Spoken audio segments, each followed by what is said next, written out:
Hola amigos, buenos días. Continuamos con los videos. Tengo muy buenas noticias. Estoy muy contento. Miren, ayer vimos Sumeria. Bueno, les platico rapidísimo. Es que estoy... Ah.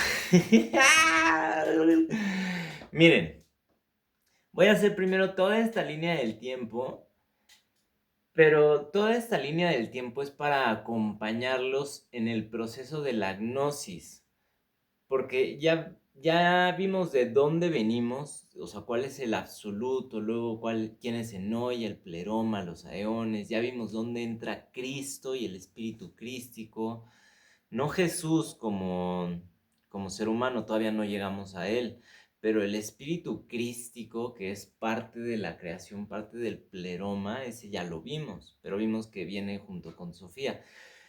Entonces es una línea del tiempo en donde se van a ir uniendo estos personajes de forma lógica, no de forma oficial, porque acuérdense, el oficialismo a veces no funciona porque lo escribe quien gana las reglas, quien tiene el poder.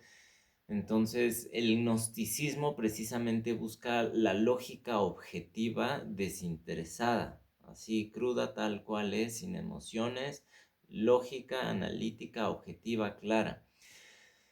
Ese es el objetivo de esta línea del tiempo, que podamos ponernos y visualizarnos en el tiempo y ver cuáles fueron las circunstancias de ciertos periodos, épocas, culturas, civilizaciones y por qué se fue moldeando el mundo a como es hoy. ¿Ok? Entonces vamos a llegar a un punto en donde vamos a ver el cristianismo, vamos a ver el judaísmo, vamos a ver la historia de Jesús, vamos a ver lo que pasó después de Jesús.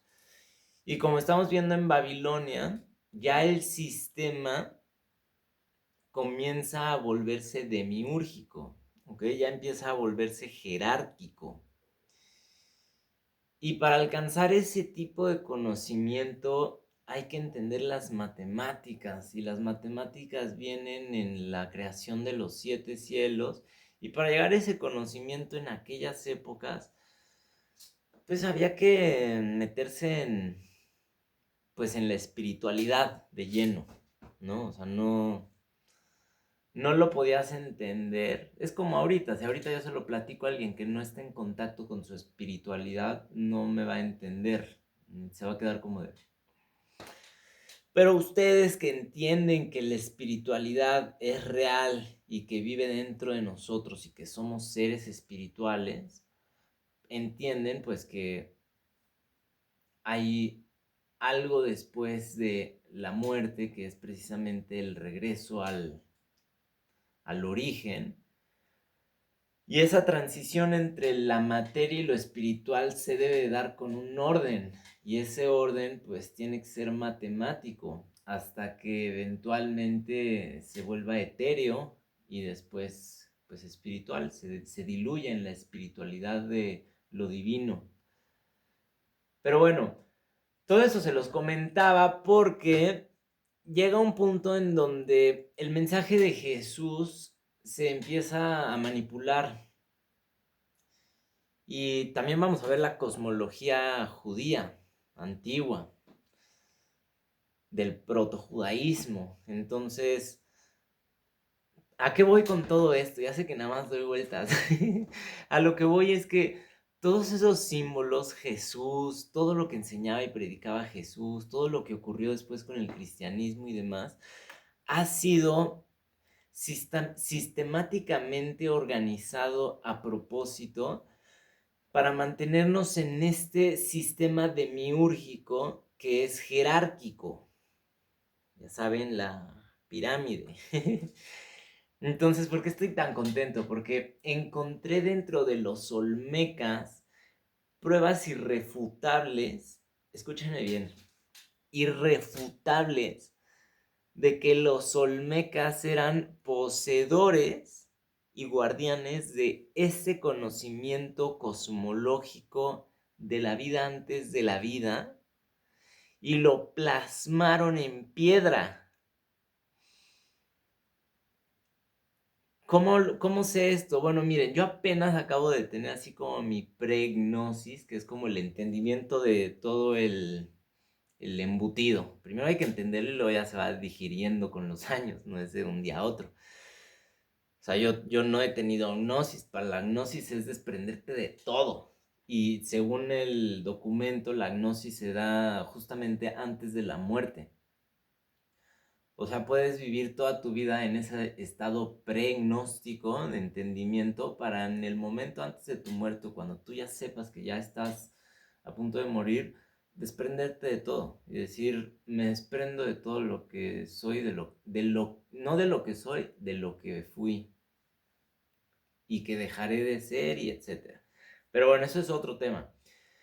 El punto es que encontré evidencia, no sé ni por qué les dije eso, pero encontré evidencia irrefutable de que los olmecas tenían conocimiento de toda esta historia.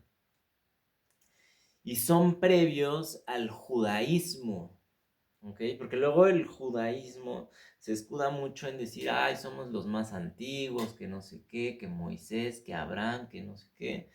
Y oh, surprise, oh, surprise, aquí en territorio nacional, en México, custodiado por mexicanos. La cultura mexicana es guardiana de una escultura que tiene simbólicamente representada toda esta cosmovisión y esta gnosis en piedra, lo cual incluye a Cristo, lo cual incluye a Sofía, lo cual incluye a Enoya, lo cual incluye al Pleroma, lo cual incluye a la Monad, lo cual incluye al Logos, lo cual incluye al Kenoma, toda esa cosmovisión en un solo jeroglífico olmeca. Sí, señor, así como lo escuchan. Y yo lo voy a ir destapando poco a poco, poco a poco.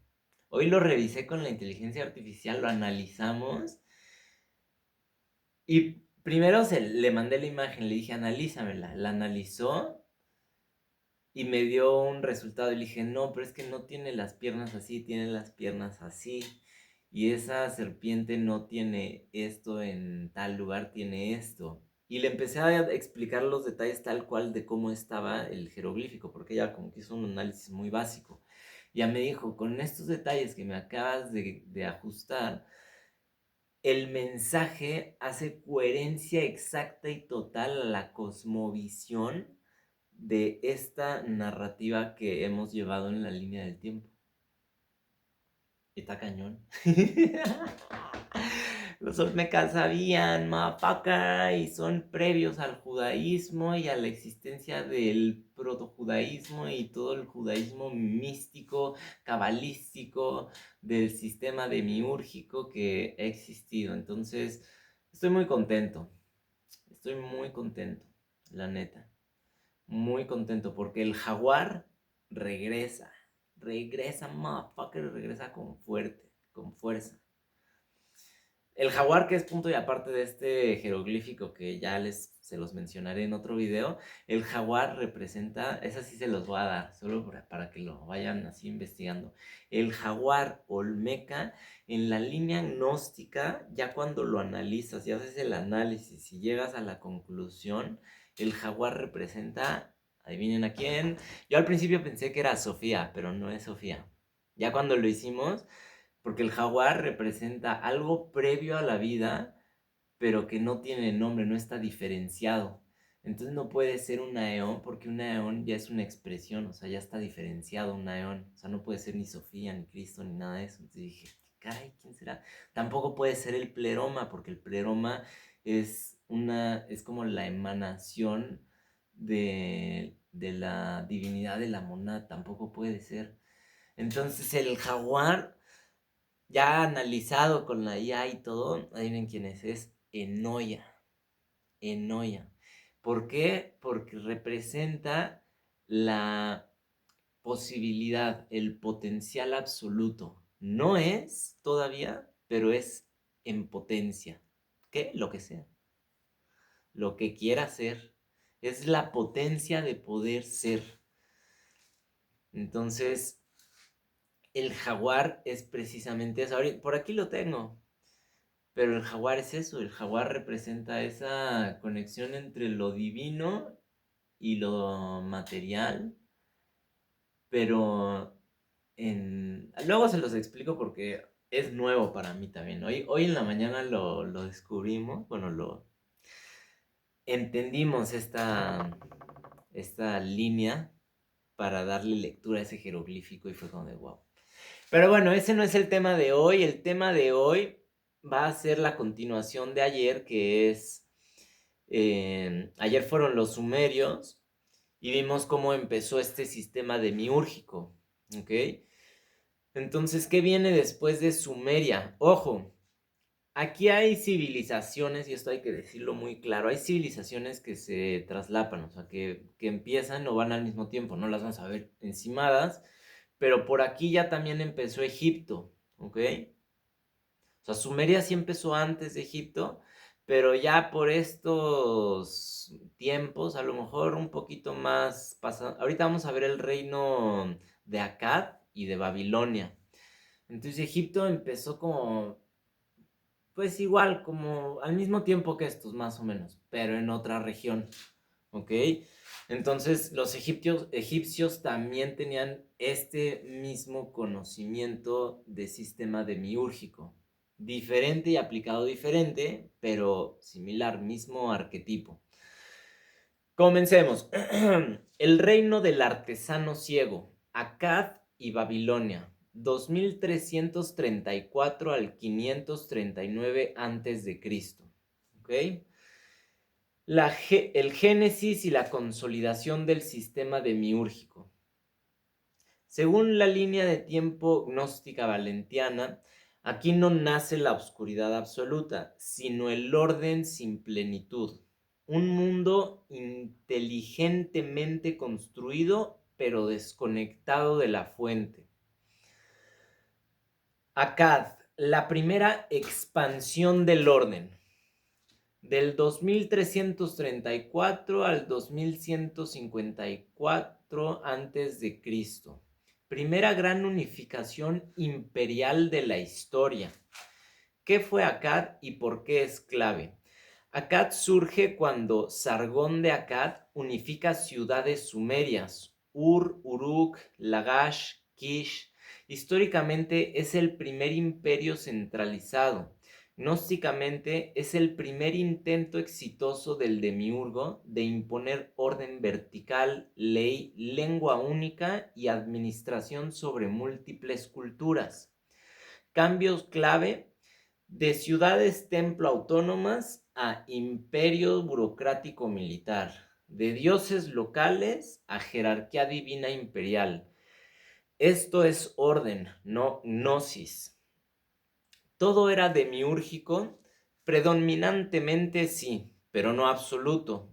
El sistema acadio exalta el poder, la conquista, la obediencia. El rey es elegido de los dioses, no un sabio. El conocimiento se administra, no se libera. Desde la óptica valentiana, el demiurgo aún no es maligno, sino ignorante de la fuente. Cree ser el principio supremo. Dioses principales de Akkad: Dios, Enlil, el Señor del Aire, autoridad cósmica, su lectura cósmica, arquitecto del orden material, Ishtar, Inanna, guerrera, sexualidad, poder, energía psíquica, caótica, usada para dominación. Esos fueron algunos ejemplos. Había luz o escuelas de sabiduría, no como escuelas abiertas, pero sí sacerdotes astrónomos, escribas iniciados, conocimiento sellado, calendarios, números, ciclos. Aquí la chispa sobrevive solo en la élite, no en el pueblo. Rituales del conocimiento sellado de la élite. Lectura astrológica del destino imperial, rituales de entronización, el rey como eje cósmico, uso de números sagrados, base 60, invocaciones a dioses y planetas. Esto es protohermetismo, pero sin liberación de alma. ¿Sabían de la Atlántida? Históricamente no explícito, gnósticamente conservaban fragmentos degradados, sabiduría astronómica avanzada, geometría sagrada, mitos de una edad anterior destruida por agua. El conocimiento ya no se recuerda como origen espiritual, sino como herramienta de control. Apogeo y caída de Akkad. Apogeo en el 2250 a.C., caída en el 2154 a.C. Causas históricas: cambio climático, aridez, rebeliones, colapso administrativo. Lectura gnóstica: el orden sin conexión a la fuente no es sostenible. Babilonia, la sofisticación del demiurgo. 1900 al 539 a.C. El sistema ya no conquista, legisla, mitifica y teologiza. Babilonia, ¿qué la hace distinta? Babilonia no crea imperio primero, crea cosmología oficial con Hammurabi en 1754 a.C. La ley se vuelve divina, el colmo se vuelve jerárquico, el humano nace culpable, pequeño, obediente. El código de Hammurabi es clave: justicia objetiva pero sin compasión espiritual. El Enuma Elish, nacimiento del demiurgo pleno. Aquí ocurre algo crucial. En el Enuma Elish, Marduk vence a Tiamat, caos primordial, crea el mundo con su cuerpo, se proclama rey de los dioses.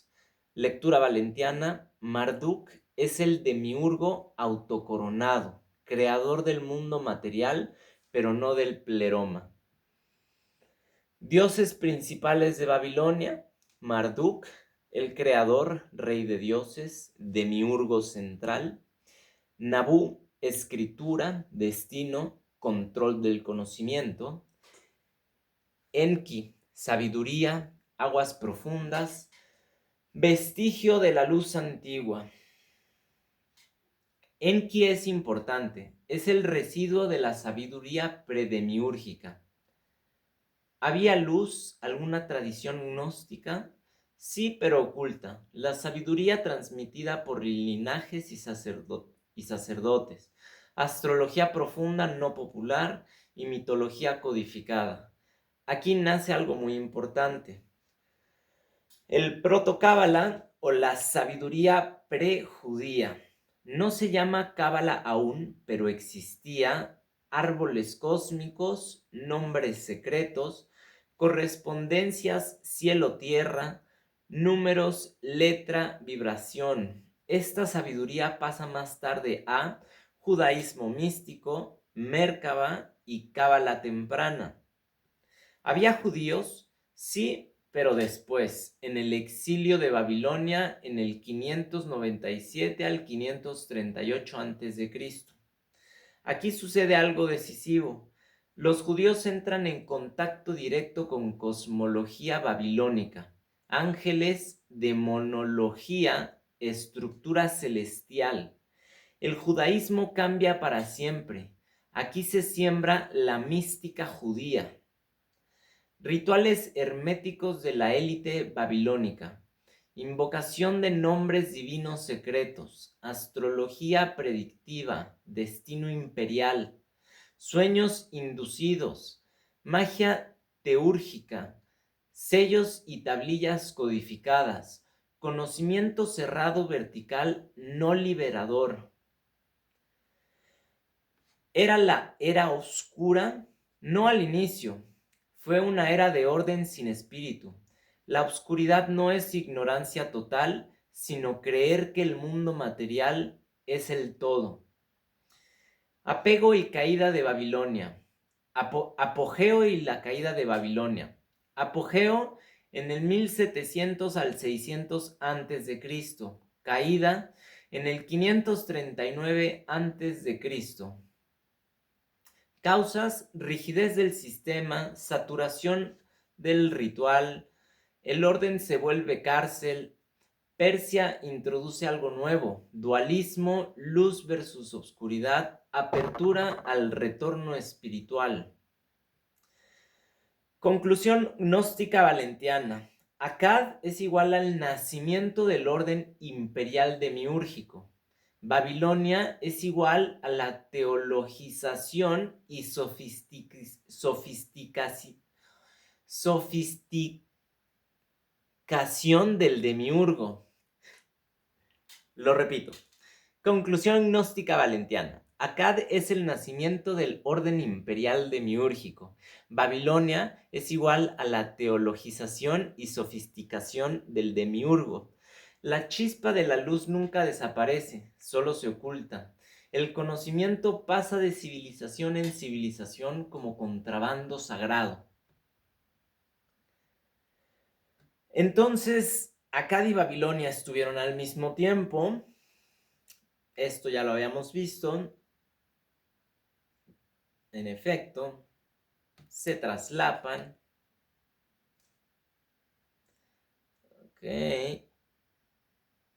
Ok. Aquí vamos. El crisol de Babilonia. Cuando el judaísmo se transforma para siempre. Del 597 al 538 a.C. Antes de Babilonia, Israel tenía un dios trivial. Después de Babilonia, nace una cosmología. Antes del exilio, el judaísmo primitivo, pre-597 a.C. Entonces, 597 a.C., ¿cómo era el judaísmo antes de Babilonia? Muy distinto al que conocemos hoy. Características clave, Yahweh, creo que se llama así, ¿no? YHWH es un Dios nacional no universal. No hay jerarquía clara de ángeles. No existe monología desarrollada. No hay cielo estructurado. El más allá es difuso. Sheol, sombra sin juicio. Ejemplos bíblicos tempranos: Dios se arrepiente, Dios se enoja, Dios negocia, Dios desciende físicamente.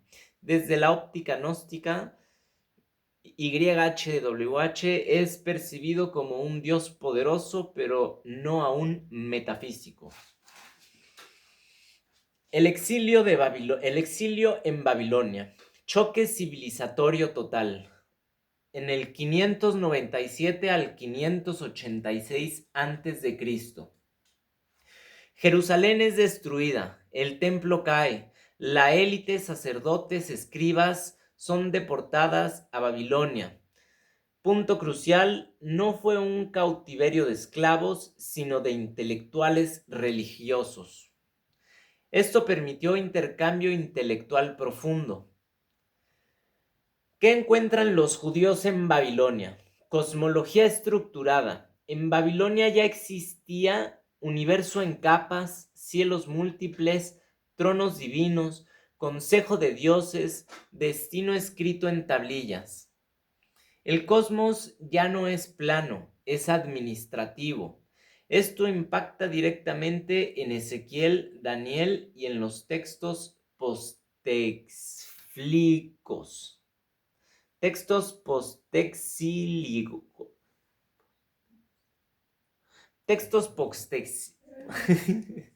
Esto impacta directamente en Ezequiel, Daniel y textos postextílicos.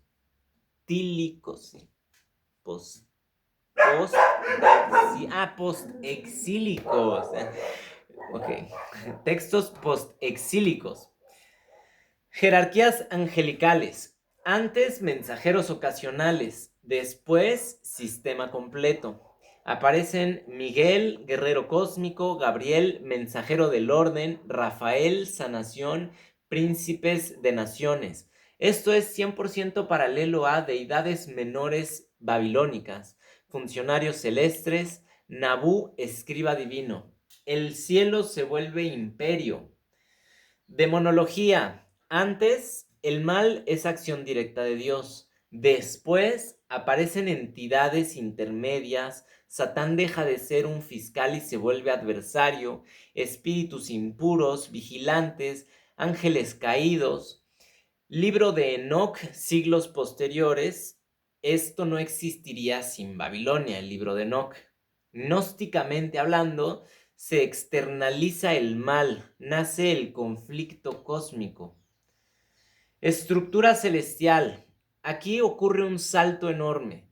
Se introduce trono divino, carro celestial o Mérkaba, cielos estratificados, nombres secretos, poder del nombre.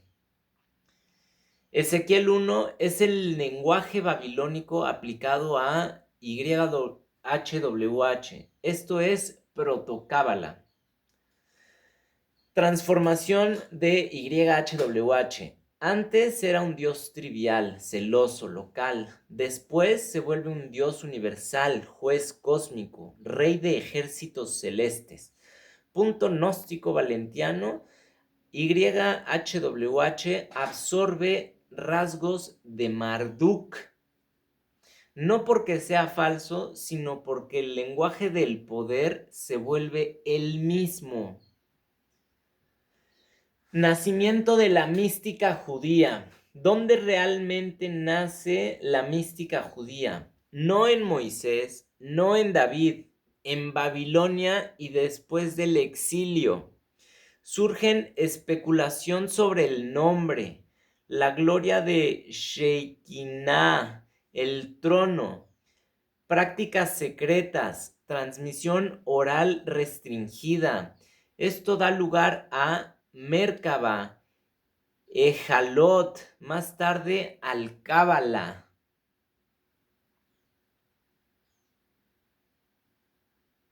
¿Era todo demiúrgico? No, pero el lenguaje se volvió imperial, el cosmos se volvió administrado, Dios se volvió rey, la luz ya no se presenta como origen, sino como gloria distante.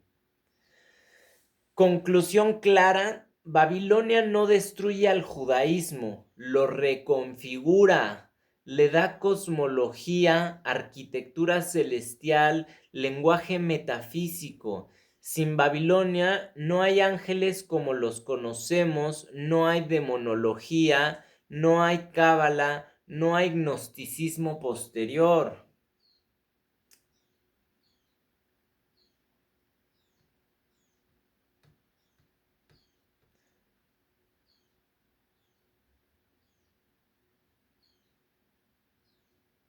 Y vamos a concluir con ¿qué es el sistema demiúrgico? Para entenderlo. Para humanos normales como nosotros, comunes y corrientes. Imagina que la realidad es como una ciudad. Hay leyes, hay estructuras, hay jerarquías, hay reglas de funcionamiento. Eso en Gnosis se llama sistema demiúrgico. No es el mal, no es un demonio, no es una conspiración, es el sistema que organiza el mundo material. El demiurgo, en simple, es el arquitecto del mundo, no el absoluto. No crea desde la nada, ordena lo que ya existe. Trabaja con materia, tiempo, forma y ley. Ejemplo cotidiano: no inventó la electricidad, pero diseñó el sistema eléctrico de la ciudad. ¿Por qué existe el sistema demiúrgico? Porque sin orden no hay experiencia. Gracias a él existen el tiempo, el cuerpo, la naturaleza, la sociedad, la causalidad, la causalidad, acción-reacción. El problema no es el sistema, el problema es confundir el sistema con el absoluto. ¿Dónde entra el error humano? Cuando el orden se vuelve total, cuando se dice esto es todo lo que existe, obedece y no preguntes, La ley es más importante que la conciencia. Ahí el sistema deja de servir y empieza a encerrar. Contraste con el judaísmo en general. En el judaísmo bíblico clásico, Dios es ley, Dios es orden, Dios es juez. Eso funciona para crear identidad, mantener cohesión, sobrevivir como pueblo. Gnósticamente se describe al demiurgo como Dios, no porque sea falso, sino porque es el nivel visible del orden. Contraste con el cristianismo. Aquí ocurre algo distinto. Jesús no niega el orden, pero dice, el sábado fue hecho para el hombre, no el hombre para el sábado. Traducción simple, el sistema sirve a la vida, la ley no es el fin, la conciencia está por encima de la norma. El cristianismo original introduce una grieta, el orden no es absoluto. Entonces voy a repetirlo para que ustedes se den idea de quién en realidad es el Dios de los judíos, ¿ok? Entonces, voy a repetir el contraste del judaísmo con el cristianismo. Contraste con el judaísmo en general. En el judaísmo bíblico clásico, Dios es ley, Dios es orden, Dios es juez. Eso funciona para crear identidad, mantener cohesión, sobrevivir como pueblo. Gnósticamente se describe al demiurgo como su dios. O sea, lo que están describiendo ahí gnósticamente sería el demiurgo. Contraste con el cristianismo. Aquí ocurre algo distinto. Jesús no niega el orden, pero dice, el sábado fue hecho para el hombre, no el hombre para el sábado. Traducción simple, el sistema sirve a la vida. La ley no es el fin, la conciencia está por encima de la norma. ¿Ok? El orden no es el absoluto. Entonces, con eso concluyo ya el episodio de hoy y quiero cerrar con algo muy cierto. Miren, el judaísmo actual funciona completamente bajo el sistema demiúrgico y lo saben, ellos lo saben. Ellos saben que su Dios es Lucifer y lo saben y lo ven como el arquitecto. Ahora, ¿quiénes lo saben? Lo saben los rabinos, lo saben la élite judía, lo sabe el judío estudioso que sabe que eso así es y así funciona y que eso los mantiene en la cúspide de la pirámide y conviene mejor no decirlo. ¿Ok? Así funciona el mundo. Así funciona el mundo.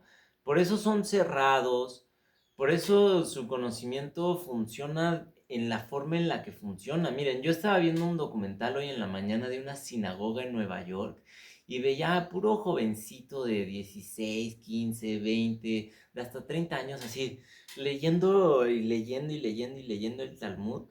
Pero yo me imagino cómo ha de ser la escritura que viene ahí, y ha de ser muy, muy como si fueran, pues, doctrina, como leyes, como si estuvieras estudiando leyes. Así los vi, ¿saben? No como un estudio de introspección de dónde venimos y quiénes somos, sino como estudiando leyes, cómo funciona la ley del mundo, la ley, la ley, la ley. Y así están, así funcionan. Ahora, ellos están en la parte de hasta abajo de la pirámide de su propio encierro. O sea, ellos son el judaísmo. Pero dentro del judaísmo también hay una pirámide y hasta abajo está el 99% de los judíos. Si tú no eres un judío sionista con 100 millones de dólares en tu cuenta de banco, capaz de donarle 2 millones de dólares a AIPAC y poder transformar esa ese sionismo que quieren ustedes lograr, o sea, no estás en la pirámide de lo que es el judaísmo de la élite, ¿me explico? Entonces, los mantienen muy similar a como mantienen al Islam. Entonces, yo lo veo así, al judío de a pie, al judío que es la mayoría de a pie. O sea, no todos son Larry Ellison, no todos son Mark Zuckerberg, ¿están de acuerdo? O sea, el judío mexicano promedio, el musulmán mexicano promedio, aterricémoslo en México. El judío promedio en México y el musulmán promedio en México son judíos y musulmanes que no tienen noción de que sirven al demiurgo o de que el demiurgo es su dios. ¿Me explico? O que de ahí proviene su religión. Ya si en el judaísmo moderno quieren ustedes como decir, no, que sí, el Dios, el absoluto, que sí, pero su origen, el origen del judaísmo es este. Y el origen es demiúrgico. Y por cómo se enseña la Torá y por cómo se enseña su religión, sigue siendo un sistema 100% con las características de un sistema demiúrgico. No es un sistema diseñado para despertar, es un sistema diseñado para servir. Y con ese servir se sirven, pues obviamente, porque ustedes entienden cómo funciona el sistema, cómo funciona la vida, no comparten el conocimiento, lo encierran, llegan hasta la cima del poder, económicamente hablando, a través de la usurería, históricamente esa es la realidad, y se adueñan del banco y se adueñan del sistema económico y la élite, ya ni siquiera eran los judíos, porque también en la Biblia lo dice, es el pueblo cázaro, porque ni siquiera son los judíos, eso es lo peor de todo. Los judíos fueron a los que se llevaron entre las patas, así, jugaron pelota con ellos, porque a los judíos, o sea, les metieron este sistema demiúrgico. Y luego, ya cuando a lo mejor se estaban, pues más haciendo más como, no tan enfatizados en su sistema demiúrgico y se estaban más saliendo, llegaron los cázaros y se hicieron judíos, que son los falsos judíos, que son los házaros askenazis. No, no sé, los askenazis, no, son házaros, dijimos, los cázaros, perdón, del reino de Casaria. Y entonces, un pueblo, un reino que ni siquiera era judío, que era cabalístico, se infiltra dentro del judaísmo, porque el judaísmo conocía esta cosmología y entonces la vuelven todavía más hermética y entonces vuelven todavía más jerárquica y más institucionalizada la religión y plum, ya, el judaísmo, o sea, para un judío común y corriente va a ser muy difícil llegar hasta abajo del iceberg para ver qué es lo que en realidad hay. Se quedan ahí en la puntita, ¿saben? Entonces, lo padre de lo que les conté hoy, antes de empezar el video, es que los olmecas son previos a los judíos y al protojudaísmo. O sea, los olmecas son previos a cualquier noción o suspiro o nada. O sea, no existía nada del judaísmo. Jamás se había mencionado esa palabra en el mundo. O sea, los olmecas eran 300, 400, 500 años antes de que ellos siquiera vieran la luz del mundo. Y eso es muy, muy padre porque a nosotros como México nos da una legitimación para con el conocimiento y la cosmología original y nos abre una brecha para saltarnos el cristianismo institucionalizado de Roma católica. O sea, sí Jesús, porque lo que Jesús predicó fue cierto y fue precisamente esta gnosis, pero en el momento en el que Roma se lo apaña, aquí nosotros con los olmecas damos un salto cuántico y nos evitamos precisamente todo este trayecto de que los sumerios, judíos, arcaicos, los romanos, los fariseos, no sé qué, los españoles, no sé qué, el descubrimiento de América, la evangelización de los pueblos mesoamericanos, ya por fin llegó Jesús. ¿Me explico? O sea, todo ese camino, ¡pum!, nos lo brincamos y automáticamente nos ponemos legítimamente, oficialmente, que es lo que les gusta a las élites, oficialmente, porque le pueden hacer la prueba del carbono 14, ¡madapacas! Y ese jeroglífico nos conecta directamente al absoluto, nos conecta a la historia de la cosmología original, de dónde venimos, quiénes somos y a dónde vamos. Y no nos los pueden quitar. Es nuestro, los Olmecas son de México, de Tabasco, es territorio mexicano. Territorio mexicano. Y lo más padre de todo es que integra a Cristo y no niega la palabra de Jesús, la refuerza. Y sí, el demiurgo, pero adivinen qué, en esta nueva versión cosmológica de la Olmeca moderna, el demiurgo se convierte en el arquitecto humilde y sirve para el desarrollo y el beneficio y la evolución de la especie humana como debió ser desde un principio. Vamos a despertar y vamos a brillar, amigos.